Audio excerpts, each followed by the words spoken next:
Welcome to the 2 Month Review, the weekly podcast brought to you by Open Letter and 3%. We should take a single book, break it down section by section, bit by bit, talk about it, analyze it, have fun. Season 20, Mulligan Stew by Gilbert Sorrentino. We are done. How are you doing, Brian? I'm glad to be done. Glad to be done? Excited to hear what you're going to say for our next book. But yeah. I don't know what we should do. Honestly, I'm Yeah. have no real clear pathway. So if people have suggestions, send them. I have a couple of suggestions, but I don't really know what would make sense. And I can send them to you, but one, I'll even say them out loud. One idea would be to do Ed Park's book, Same Bed, Different Dreams, which I really like, which is coming out now or just came out maybe. But it would be a new book, which we have not done before. We did with Ducks Newburyport, to be fair. So that wouldn't be too much of a pivot. Really interesting, but gets all its postmodern comparisons, but it is really quite good. I read it after Winter Institute, and the other is I Hotel by oh my god, I'm blanking out on her name. Karen T. Yamashita, which I think we talked about on here during 2666 as an example of a book that's like unique and weird and trying to do something very different. It's like 10, 15 years old now, set in the Bay Area, also deals with like Black Panthers, Asian American issues. So those two would be great. And they're both fairly long, but if anyone has any good suggestions for what we should do, I'm happy to hear and happy to discuss with anyone possibilities. Yeah, I see, like, for the timeliness of it, Ed Park could be interesting. I mean, it really would. He's going to be here in Rochester on the 4th of December. So we could even tape something with him then. And Great idea. And have it in the back. This is, by the way, this is how the sausage gets made, everyone that is listening live or listening to the audio. But seriously, like, yeah, we have a lot. I mean, there's a lot of books we could do, but they fall in a lot of things that we've suggested fall in the same category of giant white male books. Sure. Another thing that could be interesting right. too. Miss Macintosh, My Darling is a hard pass just because it would take like, well, I don't know. It's up to you, Brian, but it's like 1,500 pages and would take us probably like 6 months. I want to do something. The person who's listening made the comment. I do want to do something that would be like a sort of like a read along or guide. But it would be, yeah, if it ever gets printed. I don't know that we could do it on here without it like basically breaking the whole system. No, things are meant to be broken. I was thinking, I don't know if it'd be too much to do together, but it might be interesting. I haven't read I Hotel, but from what you've said about it, it might be interesting to compare and contrast that with something like, I didn't read it, but Tommy Orange's There, which is also Bay Area, except from the American Native perspective of it. That could be kind of cool to do if I Hotel is Bay Area and like counterculture, to do that with There as well. That could be kind of be a neat way of, and it's a slightly more modern book. Was it like 5-6 years ago that one came out or something? Oh yeah, I guess it is. It's older than I thought, but I don't know. I know it got all this buzz and stuff when that one came out, but those two together could be kind of cool. But I think for the I don't know, I would shortlist the Ed Park if he's going to be in town to do something that's just now coming out, has some buzz and some push behind it, and see what it's all about. The cover looks cool. The cover looks great, and the cover is great. I don't have a finished copy, and my galley is gone, but it's really something. Involves buffalo. Oh, lovely. Assassination attempts, the Sabers, a secret organization trying to like continue establishing Korea. Like it's kind of fun. It's very fun. You know, like Buffalo and Rochester and garbage plates and things that are garbage. I can share with you. I typed in. I was playing around with AI, trying to ask them to give me some feedback and back cover copy for Mulligan Stew. I couldn't get it to work. So I got it to work. Let me share, if you don't mind, just real quick. The first thing I wrote on it is I asked it to write the back cover copy for the novel Mulligan Stew that made me want to buy the book. So here's what it spit out. Step into a world where culinary passion meets the thrill of a lifetime in Mulligan Stew, a gripping novel that will leave your heart and taste buds racing. Meet Samantha Turner, a talented but struggling chef who's just one bad review away from losing her dream restaurant. Desperate to save her career and reputation, she stumbles upon a mysterious cookbook with a simple recipe known as Mulligan Stew. The legend goes that whoever can perfect this dish will find success beyond their wildest dreams. As Samantha delves into the enigmatic world of Mulligan Stew, she embarks on a culinary adventure like no other. With each attempt to create the elusive recipe, she unravels tantalizing clues and uncovers a network of passionate food lovers who will stop at nothing to protect the secret. What is this, like Dan Brown writes Mulligan Stew? Talk a lot. From bustling food markets in Paris. From water like chocolate. That's what I mean. to hidden bistros in New Orleans, Mulligan Stew takes you on a globe-trotting journey filled with savory aromas, complex flavors, and unexpected alliances. Samantha must confront her own insecurities, face fierce competition, and make heart-wrenching choices, all while racing against the clock to master the ultimate dish, blah, blah, blah, blah, blah. So I said, how about write the back cover copy for Gilbert Sorrentino's book, Mulligan Stew? And it says, I apologize, I can't provide verbatim copyright text, blah, blah, blah. So I said, create a new version for modern readers. I said, create it. So here's the actual created. This is for modern readers. I don't know what a modern reader is, but embark on a literary journey like no other. Apparently, that's the only way you can start these things. Embark on a literary journey like no other with Gilbert Sorrentino's Mulligan Stew. In this modern classic, Sorrentino serves up a rich and complex narrative that's as enticing as a gourmet feast. Fuck you. Okay. Meet Anthony Lamont, a struggling writer grappling with the chaos of his own imagination. Desperate to craft his magnum opus, he plunges headfirst into a world where the lines between fiction and reality blur, and the rules of storytelling are thrown out the window. As he navigates the quirky and unpredictable characters of his own creation, Anthony begins to question the very existence of literature and art. Mulligan Stew is an inventive and daring exploration of the writing process, inviting readers to witness the raw, unfiltered creative struggle of an author pushing the boundaries of storytelling. Sorrentino's prose is a masterclass in literary innovation, taking you on a roller coaster ride through the mind of a writer in the throes of literary chaos. With its metafictional twists and playful postmodern approach into narrative, Mulligan Stew is a must-read for those who crave a literary experience that defies conventions. This novel challenges the very definition of what a story can be, and in doing so, it presents a fresh and exhilarating perspective on the art of writing. If you're ready to immerse yourself in a world where imagination reigns supreme, where the absurd meets the profound, and where the boundaries of storytelling are pushed to their limits, then Mulligan Stew is the book you've been waiting for. Prepare to be captivated, challenged, and thoroughly entertained by this extraordinary literary adventure. Gilbert Sorrentino's Mulligan Stew is a mind-bending literary tour de force for the modern reader. Okay. So comment on that. Like, that's not bad. There is some stuff you can work with in there. I think it kind of got close to it towards the end. So I fucked up when I was doing this. First, I did upload into Chat PDF the whole PDF of the book and asked it to summarize that, and it wouldn't do it. Like, it was like, I don't know why. Copyright or no, it was just like it was spitting out like nonsense. And it was like it didn't. I don't know. I couldn't figure it out. And I gave up pretty quickly, to be honest. But then, and maybe I'm wrong, because the one that it creates for ChatGPT, I looked at and I was like, well, this is just the back of our book. It's just Googling and pulling the jacket copy from the back of the book. But how does your jacket copy begin? Mine says widely regarded. Okay, so yours is the same as mine. This is not the jacket copy. I was wrong. This is actually like a totally different thing. And it's similar, close to what you had, but a little different. It's really long, but I'll skip through. So like Mulligan Stew is a literary masterpiece that defies convention and invites readers on an exhilarating journey into the labyrinth of words and ideas.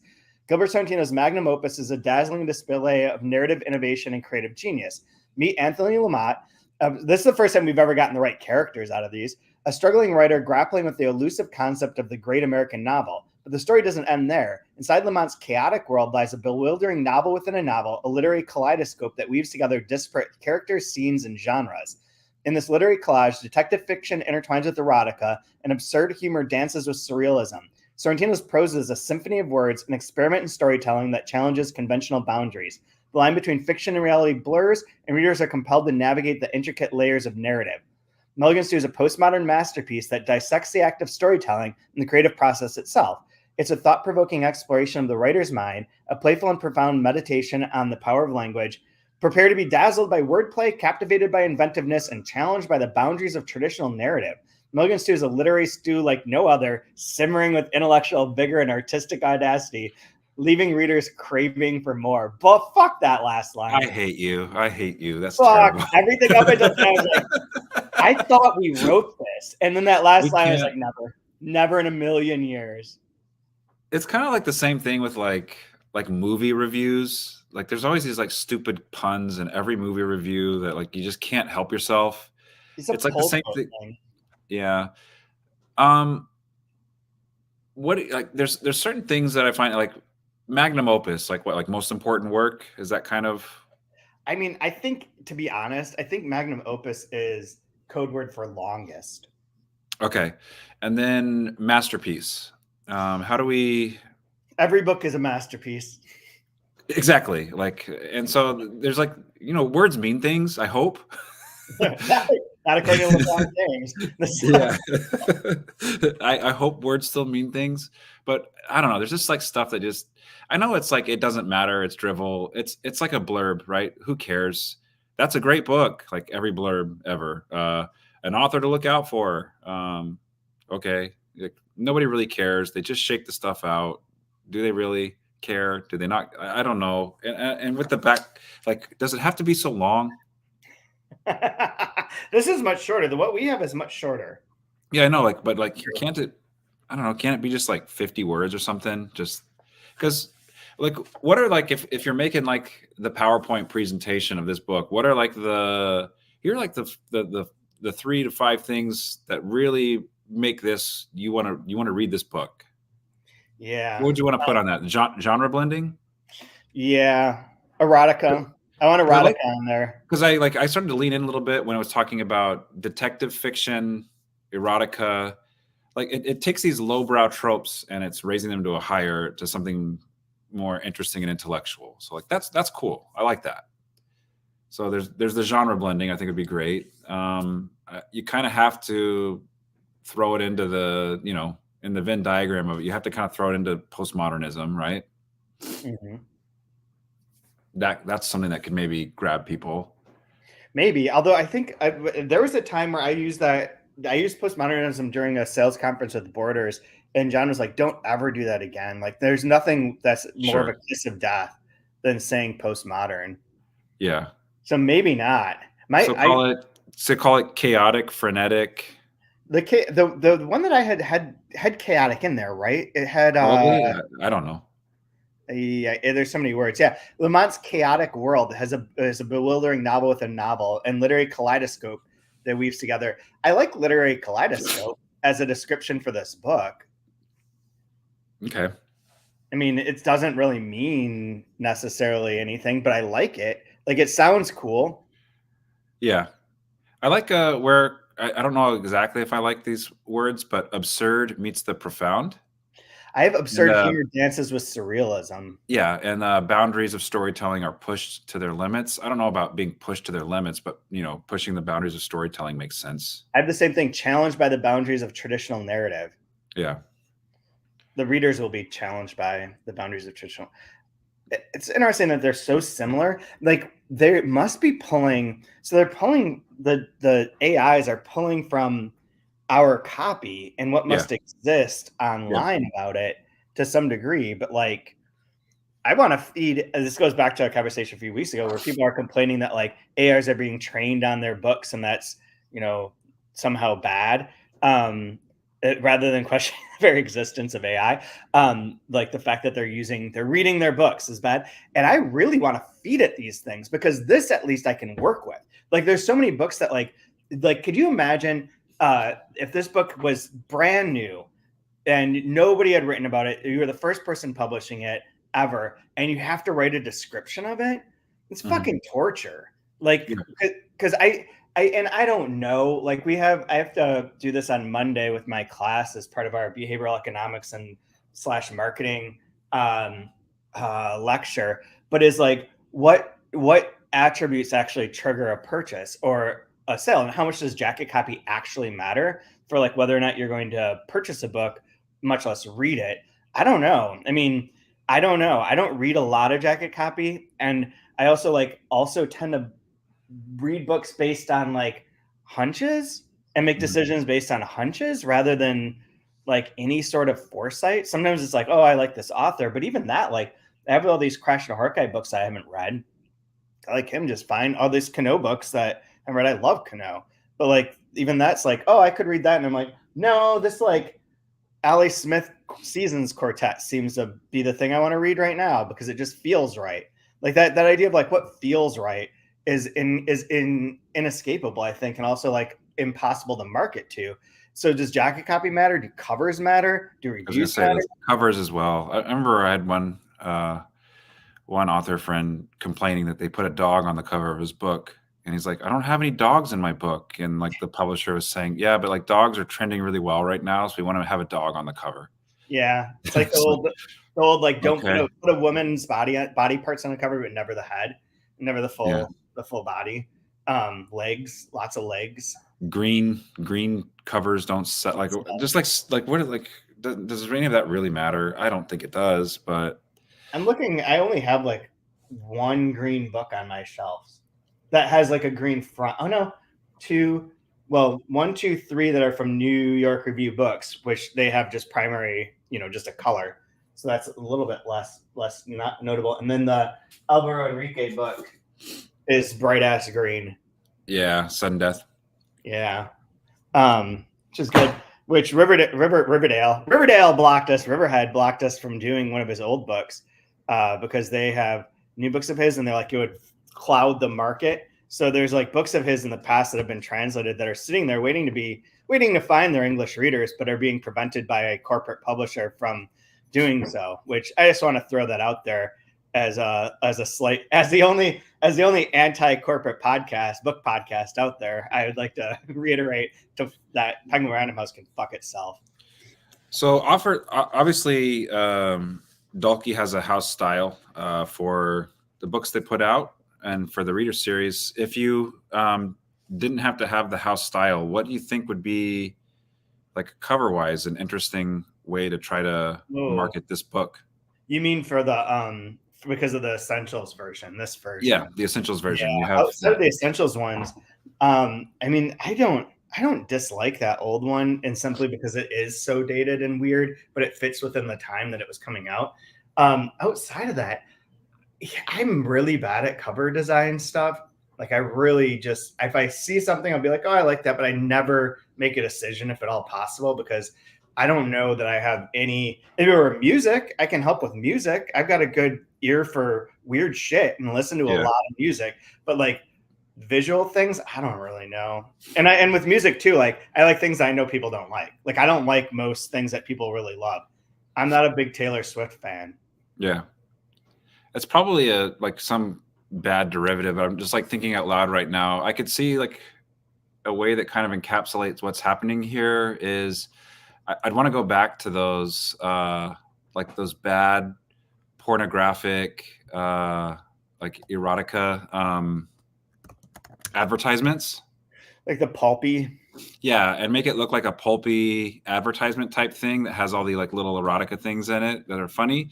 And then like if you had cut out pieces of it and you could spell out Mulligan stew with this like weird, like almost like you're being held hostage, like a hostage note type of thing. Right. To show of like cutting things out, things from different parts. Somebody's clearly losing their mind.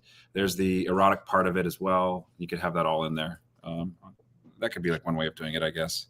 One that's like not it doesn't quite fit because of like a particular element to it, but that comes to mind and that ties into that is Flannel Brian's, an older version of Flannel Brian's at Swim Two Birds, in which there's like a bowler hat and then text in the background. I put it in the chat. I don't know if you can see the chat, to be honest. really know how the chat works, but it's got writing in the background, and then there are like 3 characters that are like paper dolls coming out of the text with like shadows behind them, and like that idea of like those things taking over or escaping or being imprisoned is sort of like interesting. But you could also have Anthony Lamott like looking crazy, standing over a big pot, stewing it together, and just sell it as a cookbook, like your jacket copy. Just put that check. What would happen? What would happen if we took like a pot of stew, like the most generic ass looking pot of stew, put the title on there, put your jacket copy, the Jessica Chastain one or whatever the fuck it was, whatever their name. It is the greatest. I love Samantha Turner. It's like such a romantic. It's like the perfect romantic comedy. Samantha Turner. Let's put that on the back. Put this cover on the front. Make it for sale as like a EPUB or like a Kindle version and print on demand. And I wonder what the sales would be. I wonder how long it would take before someone complained. Like they'd be like, "Where's the recipe? How are you going to find it?" Well, no, but it's like this front copy, this back copy. Obviously, we're talking about how would you sell this book. What about this idea here on page 403 of the old version? But if you can raise, say, $3,000, I can then have some flyers printed up and mailed to select people. Leave the list to me all over the country, announcing my new book and asking for subscriptions. I can also include the information that, quote, limited supplies of my earlier novels are still available. I have many cartons of them here in my apartment and at the original list price. And I like how he keeps saying, like, and you can buy more at the original list price. At the original list price. Here's a free one, but here are more. Oh, and I just put insane in big black quotes next to the one idea. It just is like, well, I beg you to work up like a thing, send it to your every friend, relative, and acquaintance that you can think of and remember, asking them in turn to send it on within 5 days, or they will have bad luck. The comments to all their friends, relatives, and acquaintances, and so on and so forth. In this way, a chain letter can be started, and in a month or two, literally hundreds of thousands of people will have read the comments and will come to know of my books. The address and a price list will be included. If you send this letter to 10 friends, you'll have good luck. Like, oh my God. It's amazing. So if he could have written this today, Anthony Lamott would have like a YouTube channel with subscribers, and he'd talk about, why aren't you publishing my book? I have 1,300 followers. Can't you see the importance of my social media presence and how it's going to lead to book sales? And oh my God. Yep. It's so good. Yep. He would definitely be like the weirdest TikToker there is. And that would be amazing. I wonder if you could replicate, like pretend to be Anthony Lamott and just like do weird TikToks in which he's just slowly breaking down. I wonder if that would be popular. I have no idea what's popular on TikTok except for like people moving like robot things all the time and like coming at the screen, coming at the camera. No fucking know. Okay, so in terms of this section, we have a few chapters of his book which concludes. There is an ending which we could talk about, like compared to other endings, as to whether or not it like succeeds, if it's earned, so on and so forth. There's also a section of, I forget where we started here, but we started with the chapter, right? Like blowing flowers stilled. Yeah, that's a Finnegan's Wake. Dog, do not write like this. It's a Finnegan's Wake reference, and it's absolutely unreadable. It's absolutely unreadable, and it's in a sort of, I feel like, the master narrative sort of like bad African-American voice, or like that at points seems to be what it's going for in terms of the weird accented parts. Like he's always like fucked up with his how people talk, but this one's really gross. And yeah, and it is, I found that part totally unreadable too. Like I skimmed through it, and I know that it is supposed to be Ned Beaumont's ghost essentially declaring things to Lamont, such as, I was sweet content to spend my manly days as a publisher of books, a helpful midwife pleased to be ancillary to the birth of fine raw artifacts crafted by your tribe of inky laborers. Like it's really hokey and shitty, like straight shitty. But then he follows it up with, I did not write, Lamont in his notebook says, against my well-being, even my sanity, later on, I did not write this chapter. They, of course, have done it. So and that's part of like at Some Two Birds, that happens at Some Two Birds, where Trellis loses control and the characters while he sleeps, write things around him and essentially torture him, a la like Bugs Bunny and Wile E. Coyote, like falling out of buildings and being run over and smashed.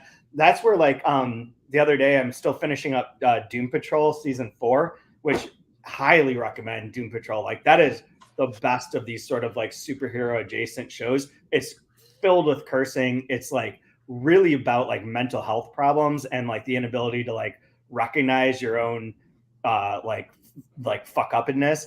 But it's also incredibly funny, incredibly fun and weird. And there's a point where they're stuck in a world where if you write things or draw things, those things happen. And so they start taking over like the bad guys by like having shit drop on them. And it's like, this is at Some Two Birds. This is Mulligan Stew. This is what's happening.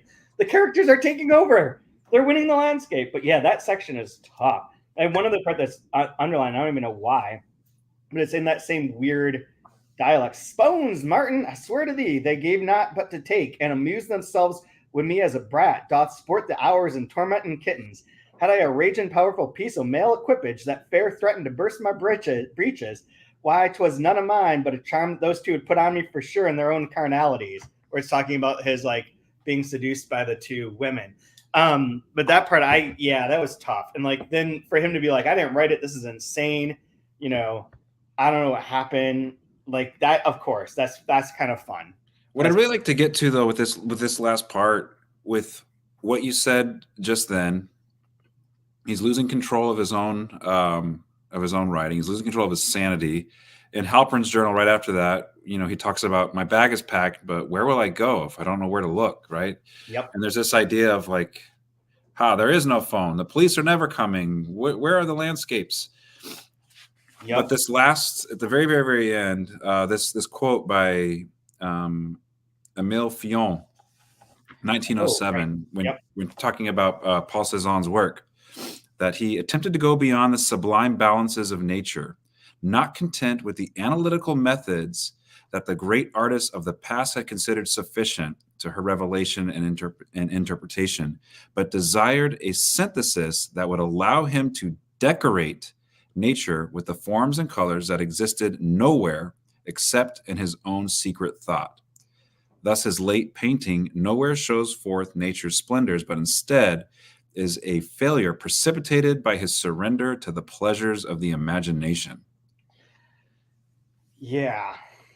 That, like, it's a very obviously well-written, super smart critique of art, but thinking of it in context of what the actual artist, Gilbert Sorrentino, is doing, and then what the artist within the work, Lamont, is doing, and what the artist within the artist within the artist is doing. Absolutely incredible to think about this idea of all of the, the sublime, that like realism with its infatuation with God and the sublime. Like, God put it there. It's what I need to do is just represent it to you as best I can so that you can feel this grandeur and this splendor. Nowhere shows forth nature's splendor, but instead it's failure because of the pleasures of the if you surrender completely to the pleasures of the imagination. So really, like, I don't know, it's just been a really interesting thought I've been pondering over since I've read this quote, and trying to figure out, like, what is the point of this book? What is he at play with? And I feel like this is like a key to it. Yeah, I do too. Like, there's like the idea like that this book is like, what is the point? I'm like, if you went back to like the new modernists or the, what are they called? The new critics, and like the kind of like structure and purpose of the book, like this book purpose is just to like wallow in its self glorified fun in some ways. Like it is, even in its mocking of all these different writing styles and authors and treatments through the media and whatnot, there's not really a moral lesson or even like any sort of lesson coming out of that, aside from like mocking fun and of like true like explosion of the imagination. And that's and I so find too, like we can track in some ways. You can kind of like track Lamont losing grip on reality by trying to be things to other people. Yeah. Like concerned with what are they going to think of this? Oh, I need to have like other work has done this. I'm doing a version of this. Even to the point where he's borrowing characters that belong to other books, not even his own work. Like where is the actual imagination? Where is the pleasure of the imagination there? That came up to me and it isn't like, and I think it's like that you can't, well, I mean, one of the things is you can't create things out of whole cloth, which is like part of the running bit in here where it's like a thing, he gets a letter or a thing, and then he writes it into the book in a different way, or like there's that interplay and all the different sections sort of bounce off one another of like, here's a business thing, here's a this thing, like there's the different modes. The other thing that relates to that is that there's in the section, there's that, I forget what it's called, but the part from Dermot Trellis, like his short story or excerpt from his book or whatever, that is basically the outline of the plot for the book that Lamont's writing, The Crocodiles. It's basically almost an plagiarism of that. But the thing that I was going to ask you is like, I don't even know if I can say this with a straight face or like necessarily mean it, but Lamont's a better writer than Trellis is within the context of this book, which is fucking astounding. And also being part of like the point that like Trellis is popular in controlling, supposedly controlling things, and like, you know, the puppet master that's ruining Lamont's life. And like Lamont's technically better in a lot of ways than Trellis's nonsense that's in this book. Like I had a bunch of them marked, but he's like even worse with like the metaphors and similes, and like it's just like awful. And there's halfway through I was like, I think that I prefer the other. Like this, yet the dead man's face seems almost to be my own. Whereas like the sails of regatta seconds before the starter's flag, eyes pop like big league fastballs, white as moonlight in Vermont. It's terrible. Like it's terrible. Yeah, I just taught a chapter out of John Gardner's book, The Art of Fiction, and he has a section called Common Errors, and Dreams. Yeah, it's all everything that you can do that's a common error is done beautifully in this book. Yeah. Every single one. In some ways, it reminds me of Kurt Vonnegut's writing advice, where he says, like, write to please just one person. I think it's the quote is like, I'll misquote it a little bit, but like if you open up a window and try to make love to the world, you'll catch pneumonia is basically what he's getting at. And like I feel like you're seeing this with Lamont, where he's like he wants to please so many people, and he wants to, you know, be inspired, but really just aping other things that like, yeah, like the manuscript is sick, he's sick, and it all comes out terrible. Yeah, very much. While claiming that he wants authenticity and truth, and all he's doing is just echoing lies of. Does he really just want fame and attention? He wants to get laid and have some money and be a writer he wants to be a respected writer of authentic fiction that, you know. This is like every NaNoWriMo person. Yeah. This is like everyone. Like, yeah, I want to get laid and be famous. Like, but like that idea and like of him being absurd is like there's no barrier to that anymore, thanks to like the TikTok and YouTube generation of stuff. Like you can be garbage at art and at creativity, but you want to get laid and be famous. There's a pathway for that. Like that's not hard anymore. I mean, it's still hard, but like it's not like you don't have to waste your time writing a book. It's like some Sam Bankman-Fried moment. Like if you've written a book, you've wasted your time. You could have done that in a paragraph or in a tweet. And Sam Bankman-Fried obviously is the oracle of all wisdom for a living. And so the other thing there's the last chapter of the book, which is the dialogue between Ned and Halpin. That's like just totally crazy. Like this is like truly insane. And making it up as we goes along is like ridiculous on like a Beckett absurd level in some ways, but also just like again, like it's not that it's hard to read. It's just like, oh my God, like over and over again, like these weird non sequiturs. There's no resolution. There's no thing to his novel. There's no ending to it within the novel itself, and it still like ends up being like, did he kill him or not? Like it's all supposed to be held in like in that middle ground, very Pinch and Crying Lot 49-esque, where like there's no real answer to that. But like along the way in this chapter, it's just complete gibberish. What's more gibberish, that or like the dedication page? So I think that we end with. I think the dedication page is his last will and testament. And that this is the end of Lamont. This is the end of the book because this is the end of his life. I wouldn't be surprised if you're looking that a lot of these people are like, they're either fake characters or possible characters or like combination of characters or whatever. But this is his, like what he's giving away as he's out. He's done. He's gone. It's over. That's my read on it. I don't know that that's true, but and then there are some of them. I skimmed through them this time because I did read them one by one when I was proofing the book. So this time I sort of skimmed it, but found a few fun ones like to Father Graham, 0 for 5 and an error, solid. And then there's one more that I underlined that was pretty fun. Oh yeah, to the cross-eyed kid, a plump pussy. That's one. And to a Fisa pup, Irish confetti. Like there's just like they're random, like not gifts and like not inheritances, but treated that way. To this person, I leave blank. To this person, I give blank. This person gets blank. And that's why I was reading it as like he finished his book. He's lost his mind entirely. He's over. And yeah, just like the wordplay. Obviously like up and part of it says like Aram the Bard, and then just below that it says the Jew of Malted instead of the Jew of Malta, right? And then just a little bit below that, Leaves of Grass to Textile Bankers. So it's like kind of like playing with literary, like obviously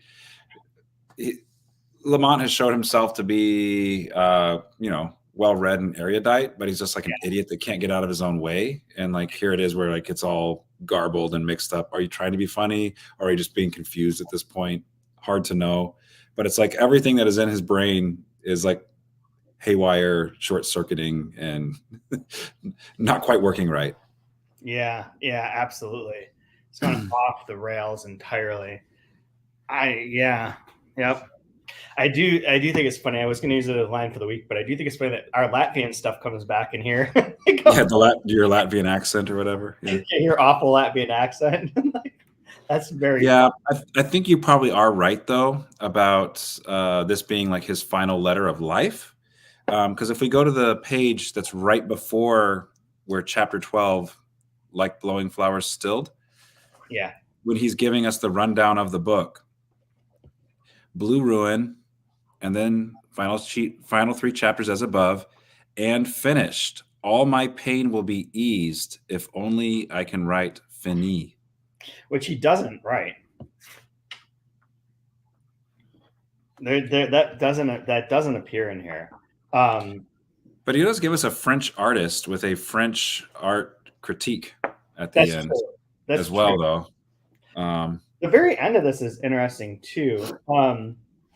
There's like the normal 2 O'Flynn, the Drunken Lion, a Magnificent Music Machine, Girls, and More Girls to Giuseppe Lawson, the Time Server, to KK Bias, Tunes That Are Gone with the Wind, and to all you other cats and chicks out there, sweet or otherwise, very deep and wordy tunes, who never yet have walked from off the page, a shake and a hug and a kiss and a drink. Cheers. Yeah. I don't know what to make of that one. I just noticed this one. For Peter and Prudence Prom of the Dewey Gardenia, old-fashioned garbage. the Wang Wang Blues to Terry Drummerbook. Just totally Mae West with the well, that's given. It's not the person. Yeah, it's interesting. It's in the terms of the endings of the books that we've had, along with the what was it? The Pukler. Is it not Franz Pukler? What was the ice cream from 2666? I was thinking of that. Yeah. That's the only other ending that really works because it's not an attempt to end anything. Like anything. And like the book, like I couldn't, I thought maybe on rereading this or like reading it for the third time, that like the interior chapters of his Crocodile Tears Skinny Red would somehow like reach some sort of like logic that works in some way, and that I just I'd been paying attention to like the jokes and the riffs and the outside of it, and not to like that it actually as a novel functions. But it really doesn't, I don't think. Like I don't think there's anything that like saves it or makes it like, makes sense if you pulled out just those chapters and read just those chapters. It still wouldn't work. Yeah, I feel like in some ways it's almost, I get the feeling like he wants us to beg for it to end. Yeah. With how just unhinged it is in the last 20 pages. And like, yeah. I mean, it goes so far in terms of like where, like the absurdity and the sort of like almost in parts unreadable nature of it. And there's nothing. I mean, he's mocked and talked about everything. Yeah, but in a way, like it has to end like that, because the actual work would ring completely false if somehow Lamont pulled something together that gave us any bit of satisfaction. Yeah. If anything, we've gotten worse and worse and worse, and it's deteriorated as we've moved towards the finish. So of course it needs to be as worse as it can be at the end. Yeah, like the part that in Halpin's journal, like when he's like, Lamont could not have written this. And then if he didn't, who did? And if nobody did, what then? Can a writer simply make up characters? And then the real teller part, Lamont will not come through. I see it now. He has collapsed. Even if he didn't do it, he allowed me to be involved in this. This what? Now I want Ned's ladder so badly. It's lonely and eerie here. Is it even what it was possible to deal with Lamont's ineptitude and even his madness, his lunacy? But what am I dealing with now? Like that sort of like true cleavage between Lamont as a crazy writer and Lamont as this new, totally broken thing. Yeah. Yeah, so I see in some ways there's a satisfaction in that it does stay true to how he's presented Lamont, what's happening to Lamont, and the characters within Lamont's story. Yeah, just absolute garbage and chaos makes sense. Yeah. All right. Well, that's all I have to say about Gilbert Sorrentino's Mulligan Stew. I will say a tour de force magnum opus of masterpiece of work. There is, for anyone watching this who might have been their first Sorrentino book, I would highly recommend reading The Sky Changes unless you don't want to get divorced. It's a good divorce book. Imaginative Qualities of Actual Things, which is the one that's referenced the most in Mulligan Stew, and is a series of like vignette stories about characters within this, like, I think within like Westbeth, essentially like an artist community, each of which is more ridiculous, is also ridiculous, like ridiculous artists. So it fits into this. Aberration of Starlight, which is really moving, and I have not read in a long time, but it's like uses a lot of like repeated like structures. Like it has a very specific set of structures that go into each of the four parts, and each of those modes is replicated. And it's a I remember about it. I don't have it here, do I? I don't even want to say, but that one I remember being like one of my all-time favorites, and maybe the first one that I read. And then the other ones, like I've read most all of them. I would wait on those unless you really like the very, very like cerebral wordplay, like reference things, because they're less like connected. Steelwork is about one particular neighborhood, and it has vignettes and very short pieces that sort of define that. And Crystal Vision is similar, but uses the tarot as like a a sort of guiding principle. But then the trilogy of Odd Number, Rose Theater, and Mysterioso, that's super fun, but that's also like one of the very Beckett cerebral language books versus one of the like more like explosive or plot driven ones that he has. And the last one that I'd mention is Gold Fools, which is all questions. It's a Western that is only interrogative. It has no other sentences. And Imaginative Qualities should be in print. I'm pretty sure it's like just that's just available. But if not, I'll double check. But if not, it will be in the not too distant future. But those are the ones that I would recommend as like if you're going on to Sorrentino or going on with him. Those are all quite wonderful. And there is, for anyone who's really interested, I mentioned this before, but is this issue of the Review of Contemporary Fiction that's just on Mulligan Stew. So you could really get into the deep dive on this. That's what I used to explain the Mask back in the Mask episode. Was from there. Otherwise, like I don't know. I don't pretend to understand anything anymore. Well, I'm gonna wait with bated breath for what are we 21, season 21. Ooh, baby. Yeah. Anyone have any suggestions, send them along. Miss McIntosh is much appreciated, but I don't do it. I mean, what I'm thinking of doing with that, honestly, is to They're trying to hurt us, Chad. Don't let them do it, please. I know. What I'm thinking of doing with that, honestly, is to take over like a 6-month period, write a weekly sort of thing about it as I read it over 6 months, but write about it. And I don't know that would be any better. Or I could do like a 5-minute summary solo thing. But we're hoping to get like the Center for Fiction to do a book club, but who knows? I don't know. But someone needs to do something for that. But it is so daunting and it is so long and it is so complicated in terms of like the sentence structure that I think you would get so lost in the mire of it that it might be a difficult one to like produce in like a even 12 or 16 week period. Yeah. Oh, any suggestions, send them our way. We'll much appreciate it. Do you have a line of the week from this section? Oh, golly, I shut my book. Let's see what I find. I had a couple marked. I'm not the one I want to say though. I don't know that I know how to pronounce all the words, so I'm gonna not do that. I'm already just a total mess. I like this one here. I got mine. I have been working on a new book for about a year now and have entertained hopes that it would once and for all, I somehow feel that I can speak candidly to you, establish me as an author to be reckoned with. Mine is there such a thing as syntax? Perfect. So thanks for following along. I guess we're signing off this season. I don't have anything else to add. Watch Doom Patrol. It's really quite good. It'll be gone from Max in like a month, probably forever, because that company is a disaster. Otherwise, we'll come up with an announcement soon on what the next book will be. In the meantime, you can continue buying all Open Letter books. Please do that. It's our 15-year anniversary. Buy everything. We could use that because we really need to. We're moving offices. I mean, losing our office, and we have to get rid of every book. So buy them so I don't have to ship them anywhere.